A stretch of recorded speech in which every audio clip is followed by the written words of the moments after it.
Hello and welcome back to another interview for She's the Boss. Today I'm joined by Cherron Inko-Tariah, the founder of Power of Staff Networks.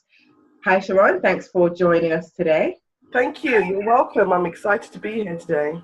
Please tell us more about your organization and kind of the inspiration behind why you started and where the name came from. It's quite a powerful name.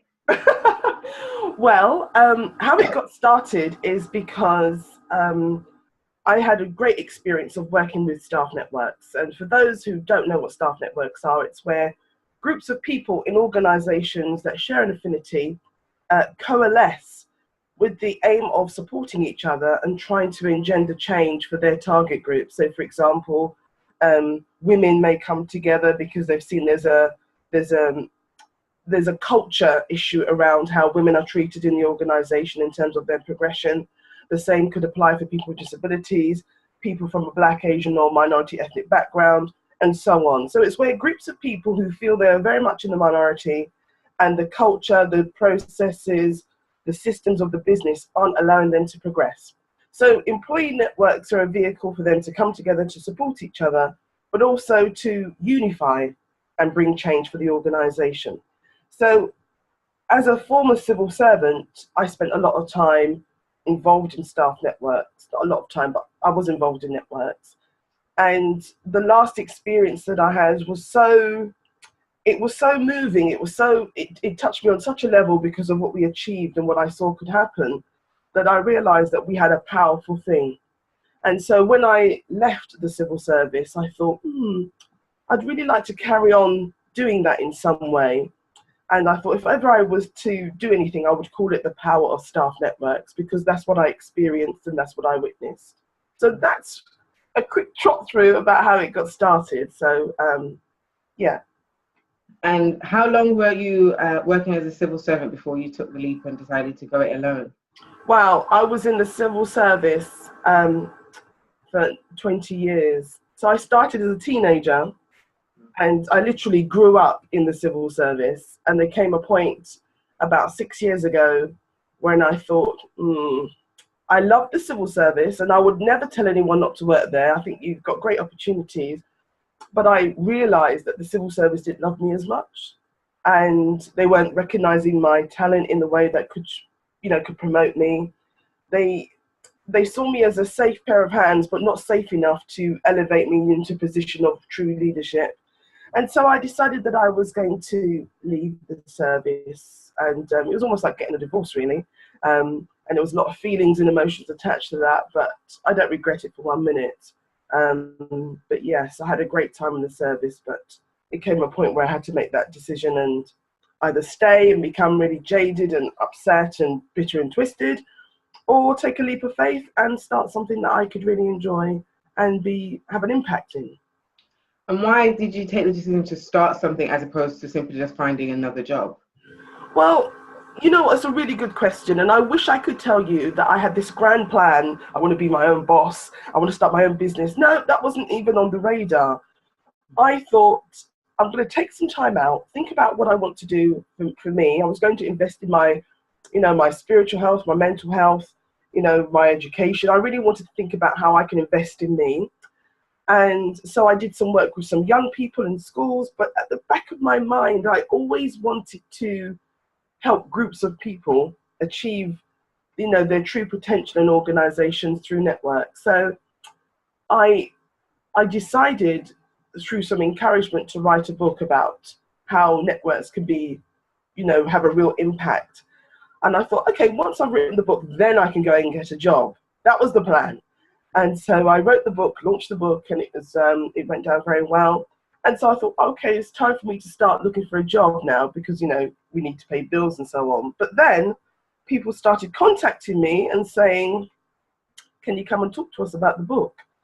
And I was confused. I thought, what do you mean talk to you about the book? If you read the book and apply the book, you'll be fine. I don't need to come and talk to you. And my publisher was like, what on earth are you doing? This is how it starts. I was like, this is how what starts? This is how your business starts. So it was a whole new business. What, I'm going to be self-employed. So there was no grand plan. I literally just stumbled into this. So that's how it got started. And it's just been going and growing like that ever since. And that was 2 years ago. No, nearly 3 years ago now. So yeah. I do realize that a plan does need to be in place so that I'm a bit more strategic and I can't just go everywhere and do everything. Mm-hmm. So I do now have a better plan in place, and I'm thinking more about sustainable success for networks rather than just going in, doing a workshop and leave. I'm trying to build it into their strategy. Where do the networks fit in to what you're trying to achieve as an organization in terms of inclusion? So I have a bit more of a strategic approach to things. So, but I still do workshops and facilitation. That's fine. But in terms of me trying to have more impact, having a change on the organization, I take a more strategic approach now. Have I answered your question? Yes. Okay, great. I think so. Yeah.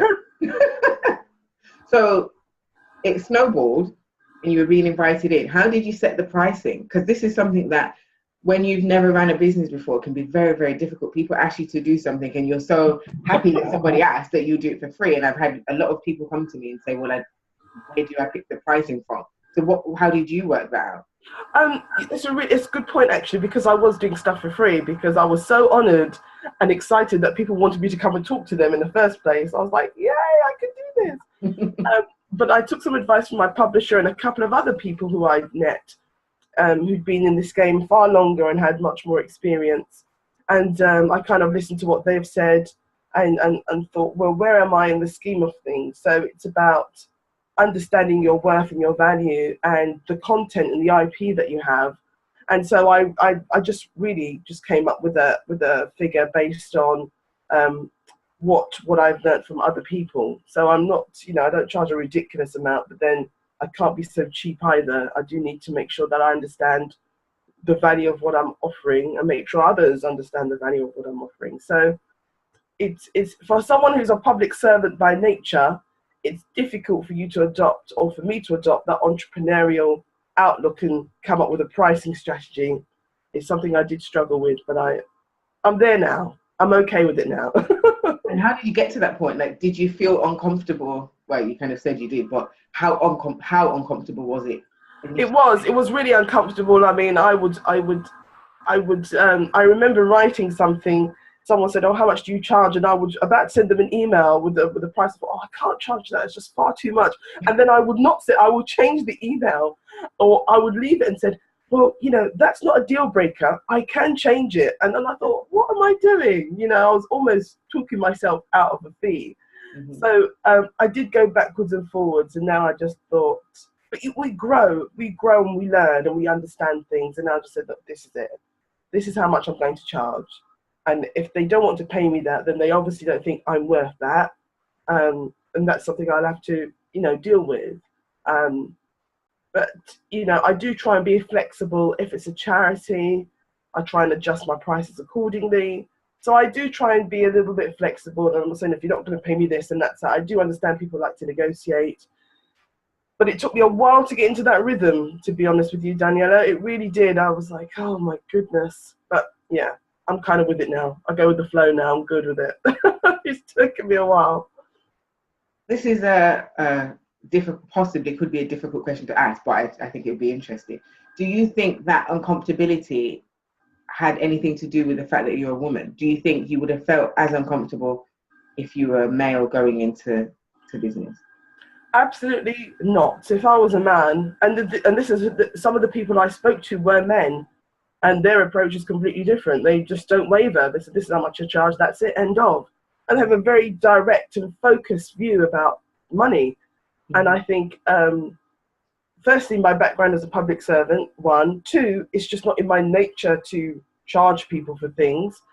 And so I did struggle with all of that. It just wasn't in me. But surrounding yourself with people who are very focused in the way that my male friends were, and with some other women who had a similar journey to me, it helps you get a good balance. Mm-hmm. So I do think a lot of it was down from, I do think a lot of the fact that I was uncomfortable with it was because I was a woman, but because of who I am as a person as well, compounded that.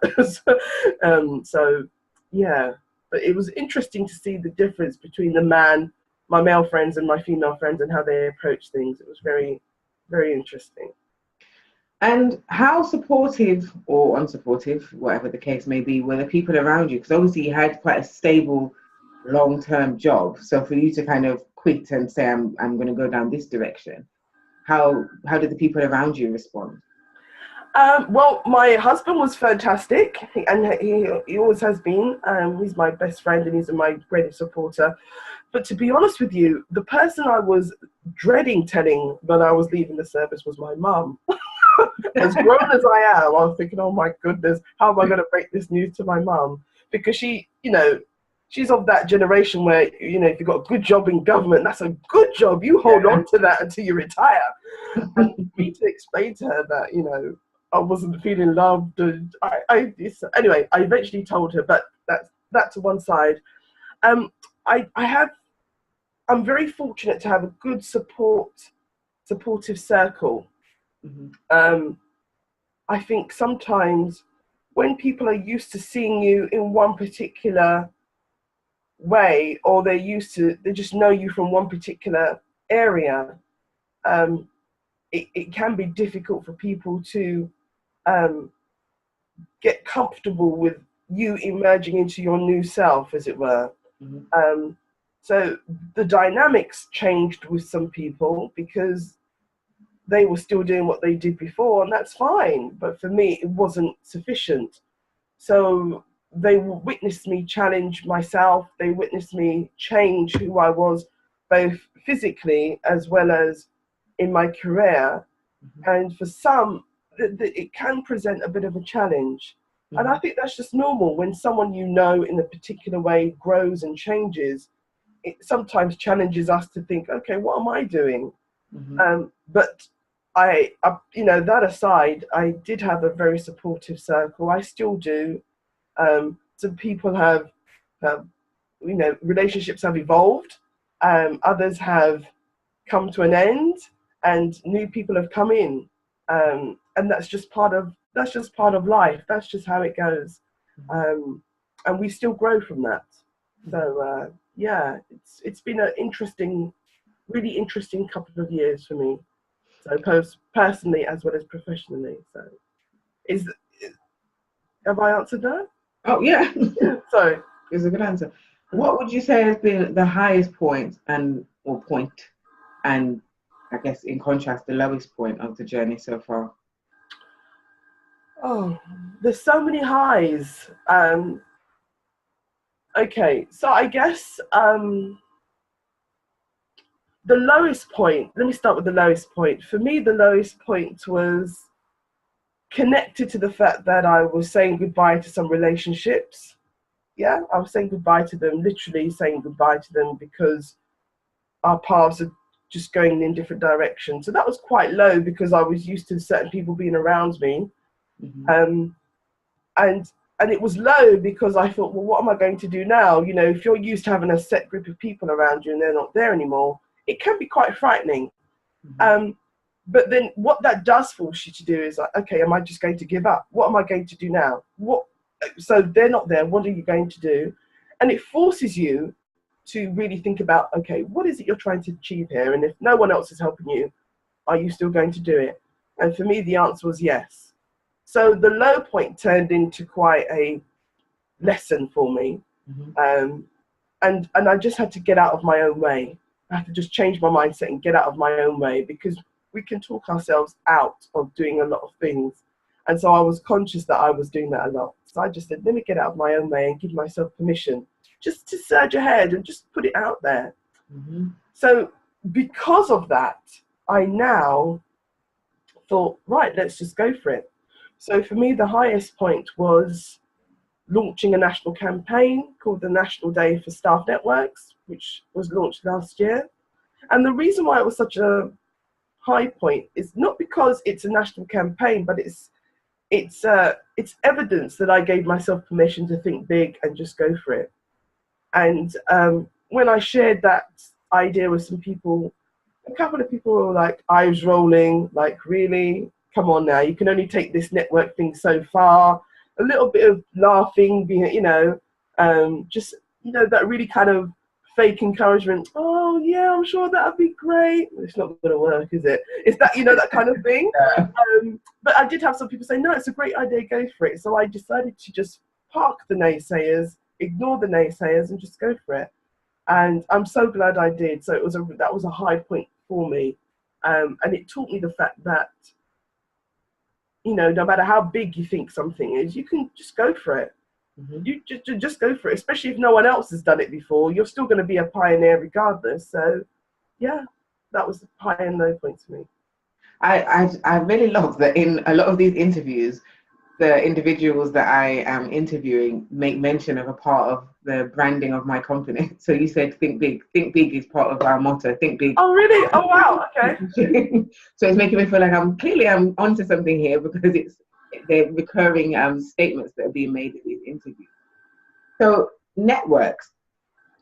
What are you a part of? Any entrepreneurial networks? Any women in business networks? And if so, which ones have been kind of the most influential? And why?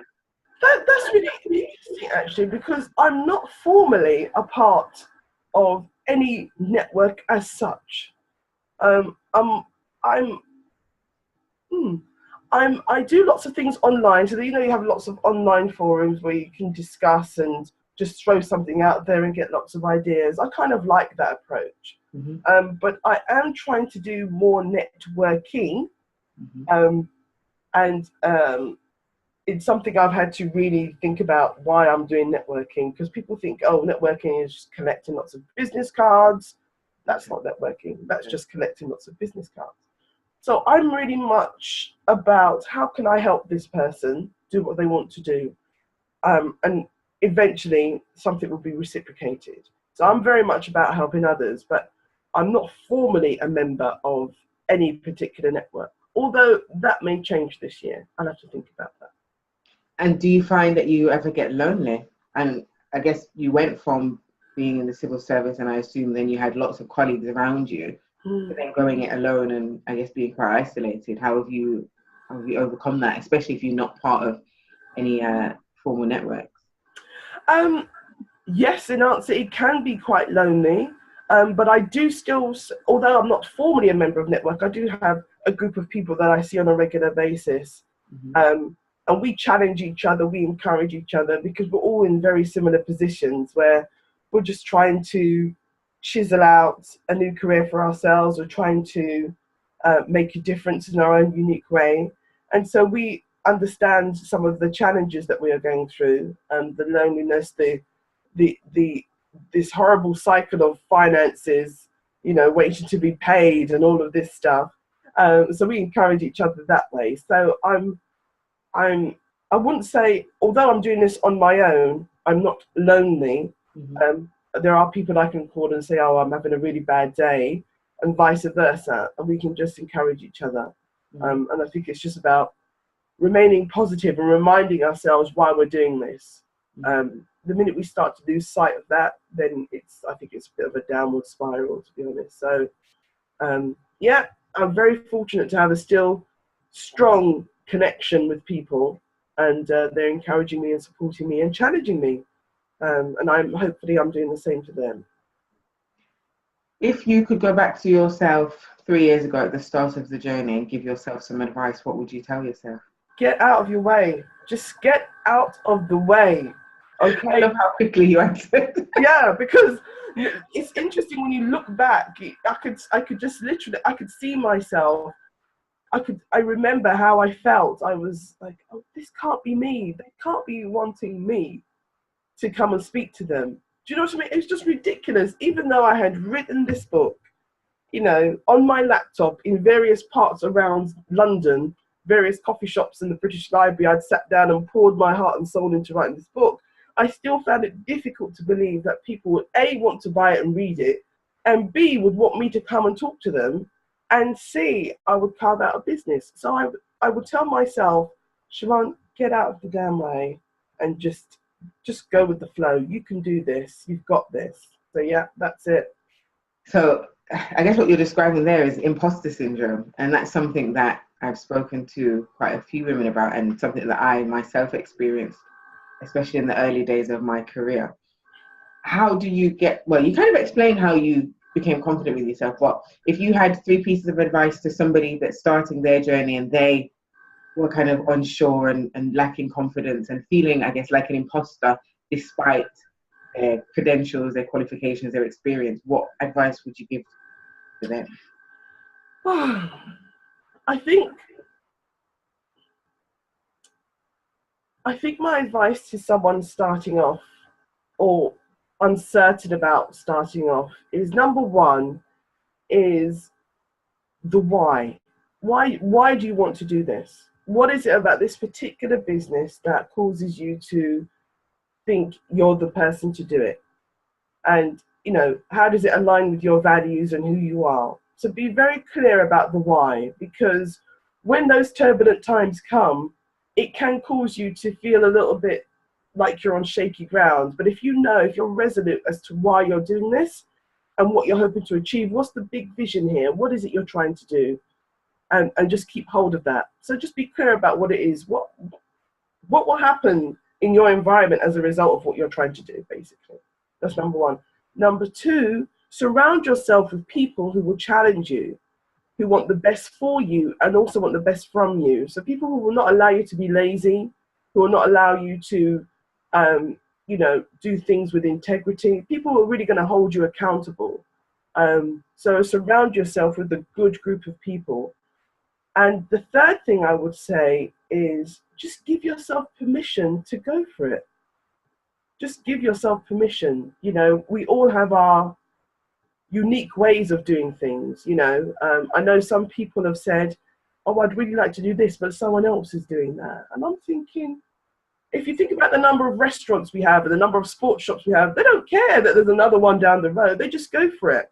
Mm-hmm. So I just say to anyone trying to start up, it doesn't matter if you're 16, 26, 46, 56, 76, whatever your age, if you've got a passion to do something and you've got a strategy and a vision, just go for it. Give yourself permission and think big and just don't stop until you achieve what you want, basically. And moving forward for yourself and Power Staff Networks, what are kind of some of your big goals and ambitions? Big goals and ambitions. So we're going to continue with growing the National Day for Staff Networks. That's like a sister organisation. We really want to start growing that. We want to build on something that we've called the Power Hubs. And the Power Hub is really where groups of people in networks and those who aren't in networks, but they come together and they're exposed to expert speakers on different topics. And so we launched this last year and it went down so well that we're going to continue with it. Mm-hmm. So these are like monthly seminars, basically. And we try and keep them free and we try and keep the topics interesting. So we really want to build on that. One thing I am very excited about, I mean, I'm excited about everything, but something new that we're doing is for the first time, we're hoping to really hold a staff network census. Mm-hmm. And that's really just to find out where are these wonderful networks? Where are they and who are they serving and what impact are they having? And the reason why I want to do that is because if we can understand the breadth and depth of where networks are existing, we can actually talk about how they are making work better and demonstrate to the country the wealth that they are bringing to the UK workplace. So we're looking to launch that. And really the Power Staff Networks just want to keep growing. In a nutshell, I want to be able to shut this organisation down because networks are doing so well that I'm no longer needed. That's my big plan, that, you know, with empowered networks and organisations understand how to be inclusive by instinct, that I'm no longer needed and networks are no longer needed. I don't think that's going to happen in the next 2 years, so I'm going to push ahead and do what I'm doing. But yeah, the National Day, Staff Network Census and the Power Hub, those are the 3 big things that we're looking to really push forward and do some more research and so on. So yeah, excited about 2018. Exciting goals. And I'm going to go back a bit because I should have asked this question before, but I got waylaid and distracted. The book, what was the process of writing the book like? Because I feel like writing a book is such a mammoth task. I started a book in, it was like 2012, which I still haven't finished. How did you stay dedicated to getting it done? what was the process of having it published like? Can you share a little bit more about that? Yeah, of course. So I, when I was still in between, I've left the service and I've been on a nice holiday and I've done some work with some young people. I still had this burning desire to help empower employee networks, and I didn't know how I was going to do that. And so my sister circle at the time challenged me and said, why don't you write the book that you were always looking for when you were running the network? Because when I was involved in the networks, I would say, is there a book? I can't find a book anywhere, because there was nothing to tell you how, some of the emotions and what to think about. So there was never this book. So they challenged me to write this book. So bearing in mind that I started to write this book in 2013, okay? So I started, but then I talked myself out of writing the book, because I said, I'm not a writer, I don't see why I should be the one publishing the book. I don't have enough experience. I don't hold the authority. So I put the book down. And this was after doing months of research. I said, no, I'm not going to publish this book. And then a good friend of mine phoned me up. And this you may want to do this for anyone procrastinating. She phoned me up and she said, oh my goodness, have you seen what's just been published? And I said, what? What's been published? And she said, someone's written a book about staff networks. And I said, what? I couldn't believe someone's written a book about staff networks. My heart sank. I just felt this pit. I was like, my stomach just felt like, I felt I'd been punched in the stomach. And I was so disappointed. I said, please tell me you're lying. She said, yes, I'm lying. Just write the book already. And she put the phone down. I said, okay. So, do you know what I mean? So all those feelings I had, I knew that was just, I was being reminded to write this book. So that was throughout 2013. 2014, on the 4th of January, 2:30 in the morning, I said, oh my goodness, Lord, I can't write this book. If you want me to write it, you're going to have to help me write it. And then I just opened up the laptop and the words just started to flow from there. So there was this love-hate relationship. And then I got this like punch in the stomach, metaphorically. And then I prayed about it, and then I got the words. And then it just took me, so that was in January. By October, November, it was going through the process of being published. And how I found the publisher was Filament Publishing, and someone had given me a book when I was leaving the service. And I found the book when I was trying to look for something else. And I saw that Filament, I thought, oh, what's this? I've never heard of Filament Publishing. We've heard of Penguin and all the big names. And I just sent them an email saying, I'm thinking of doing this. And the CEO said, oh, this sounds great. Let's meet for a coffee. And it just grew from there. Before I knew it, I was launching my book. So they provide a great service for anyone with just an idea. So if you've got a book that you need to finish, Daniela, finish the book. I was like, what was the name of them again? Filament Publishing. If you just Google Filament Publishing, and they will walk you through it. So that's what they do. They've got this service from, they help you from manuscript to get it actually published. So just talk to them and they will help you out, because they've been a great support to me.